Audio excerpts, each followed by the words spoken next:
my medicinal garden. This is Comfrey. That is the best plant. Everybody should have Comfrey in their garden. It does spread. So you can see that within my garden, I have it planted in a big pot just to keep it from spreading and taking over my whole garden. But it's looking a little rough now. Something's chewing on it. But usually this thing is beautiful in the spring and in the fall. It takes the whip a little bit in the summer.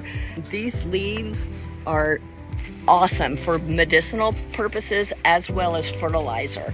You can just pull these leaves off and I'll show you what I do to them in the back. Okay, so this is my Comfrey fertilizer. I've got 2 buckets because I had so many Comfrey leaves this spring. This is very concentrated. You will dilute it 1 to 10. But that is the best fertilizer right there. And what you're going to want to do is strain out all the Comfrey. There's probably very little left. And I put that right in my compost bin and then use the liquid. And again, I dilute this 1 part Comfrey to 10 parts water.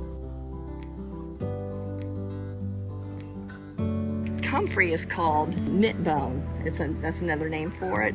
And literally you can use these leaves and make a salve and rub it on a broken bone, a tumor, anything, and it will dissolve it. So it really is a miracle plant.